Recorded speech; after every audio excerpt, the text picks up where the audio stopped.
Bien le bonjour les amis jardiniers. Nouvelle vidéo, nouvelle expérience aujourd'hui au potager. Alors on va mener une expérience sur les tomates. Alors je ne vais pas vous expliquer comment on plante les tomates, on l'a déjà fait. Aujourd'hui on s'intéresse vraiment à une expérience de plantation avec un couvert végétal. Et ce couvert végétal, ça va être le trèfle blanc. Alors cette expérience ne vient pas de moi, rendons à César ce qui lui appartient. Elle vient de la chaîne Vers de Terre Production, où Monsieur Mulet nous explique qu'il a fait tout un tas de tests de culture de tomates avec un couvert végétal vivant. On ne parle pas de paillage, mais vraiment d'un couvert végétal vivant. Il a testé toutes sortes de couverts végétaux divers et variés, de la prairie à la menthe, au trèfle, etc. En nous faisant sous-entendre que le plus efficace, le moins contraignant, était le trèfle blanc.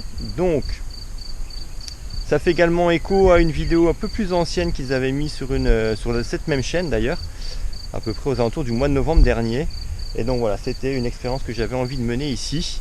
Alors ça va pas être un protocole expérimental hyper rigoureux, on va pas avoir un témoin pour pouvoir comparer exactement l'efficacité de la méthode. En tout cas, on va utiliser cette petite serre pour mener cette expérience. Et dans cette serre, on va avoir des tomates et des poivrons qui vont pousser au milieu d'un petit champ de trèfle blanc, les amis. Donc on va mettre tout ça en place. En même temps, je vais vous parler des 8 variétés de tomates qui sont dans cette petite serre. Et puis on va semer ensemble le trèfle blanc. Et puis voilà, on suivra au fur et à mesure de la saison la culture. Voir si tout se passe bien, si le paillage vivant ne va pas manger la culture existante, ne va pas pomper les nutriments à la place des tomates, ne va pas pomper toute l'eau à la place des tomates. Voilà, ça sera peut-être un échec, peut-être une réussite. En tout cas, l'idée c'est vraiment de toujours cultiver au naturel sur un sol le plus vivant possible, et puis en m'épargnant un maximum de sueur tant qu'à faire.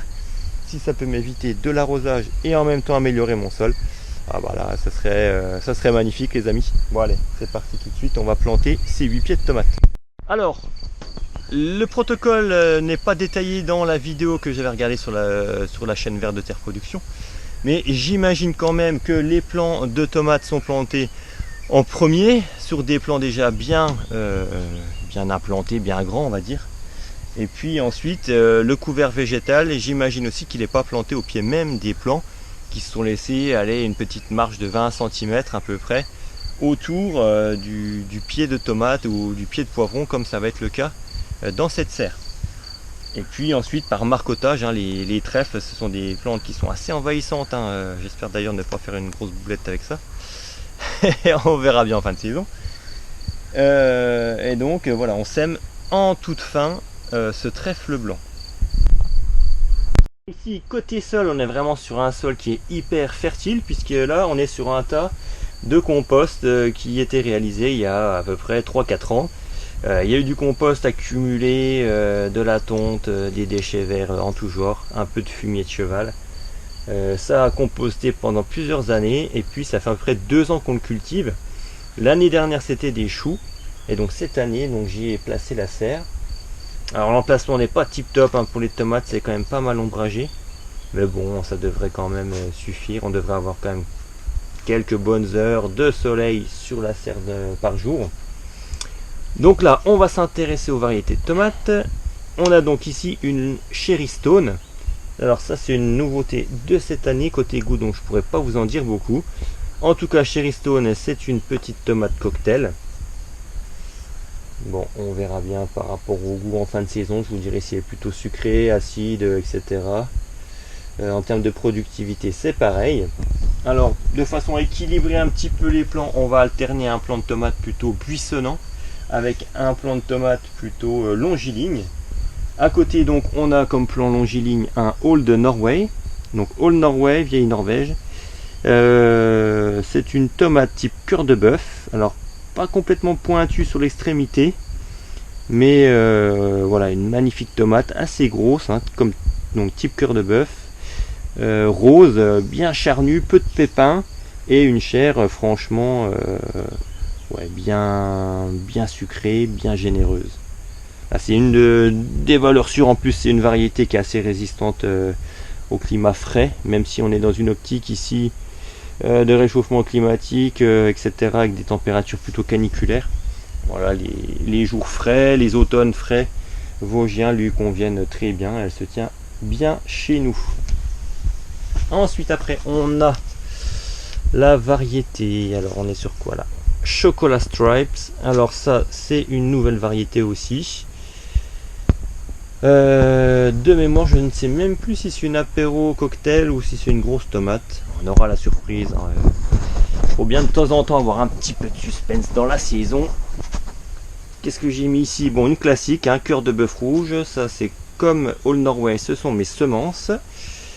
Ici, on a Bumblebee. Donc ça, c'est sûr, c'est une tomate apéro, tomate cocktail. Elles ont été semées super tard, celles-là. Elles sont semées du 10 avril. Donc vous voyez qu'elles sont pas très développées, mais elles vont vite rattraper leur retard. Donc nouveauté, on suivra pareil en termes de goût, de rendement et tout ça. Ensuite, on a quoi ici? Mûche à miel. Ah bah ça c'est une grande classique. Mûche à miel, une grosse tomate rouge, pareil bien en chair, idéale pour les sauces. Plutôt mi-saison, voire un petit peu tardive. Elle se garde vraiment longtemps aussi celle-là en serre s'il n'y a pas de gel. Franchement, elle tient super bien la saison sur le long terme. À côté, cœur de kangourou. Donc, cœur de kangourou, c'est une type cœur de bœuf. Elle ressemble franchement en beaucoup de points à la All Norway. Alors, celle-là, elle est en serre parce qu'elle peut être un petit peu sensible. Un petit peu sensible au mildiou, celle-là. Et puis ici, qu'est-ce qu'on a? Green Zebra, bon bah celle-là vous la connaissez sans doute, Green Zebra. Pareil, ça c'est mes semences. Ouais, une tomate qu'on aime bien ici, ça met de la couleur, un peu de goût différent dans les assiettes. Ouais, c'est très bien. Eh bien ça y est, les plants sont en place. On va donc passer à l'étape maintenant du semis de ce couvert végétal vivant. Alors en termes de densité, on va essayer de pas non plus s'exciter, parce que les graines sont vraiment microscopiques. Donc voilà, on va essayer de pas trop s'approcher non plus du pied mère. Allez, 20 cm par rapport au plan, ça devrait être pas trop mal. Puis en termes de densité, on va essayer d'être un petit peu léger, sans l'être trop, parce que le but c'est quand même que ça couvre entièrement le sol, que ça le protège de la chaleur, du soleil, que ça capte vraiment toute l'énergie lumineuse. Bon voilà, on va essayer de faire au mieux pour cette année. Bien voilà, on aura pris donc un bon quart d'heure pour mettre en place ces 8 pieds de tomates et environ autant de pieds de poivrons, ainsi que l'engrais vert qui est donc du trèfle blanc.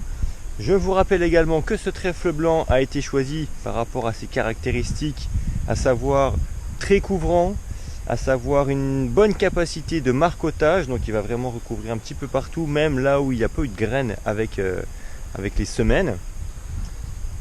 Si je vois que l'engrais vert va être trop puissant, eh ben, on peut facilement le réduire en hauteur, hein, soit avec une cisaille, soit en le fauchant, et puis en laissant sur le sol tout ce qui aura été supprimé.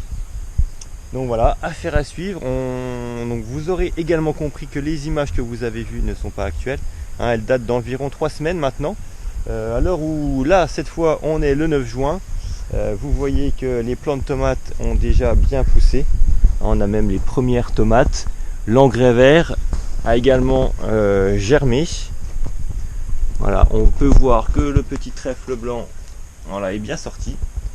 Tous les plants sont déjà bien en place maintenant au bout de 3 semaines. Les premiers petits poivrons sont en place. Les premières tomates commencent également à grossir.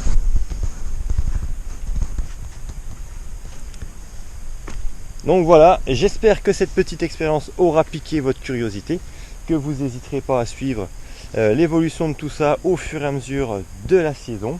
Bien évidemment ici, c'est une seule façon de cultiver les tomates.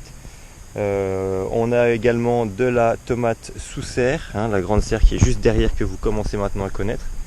On fera le tour bientôt, hein, prochainement. On a de la tomate de plein champ en extérieur, on a de la tomate tutorée, de la tomate buisson, de la tomate arrosée, de la tomate pas arrosée.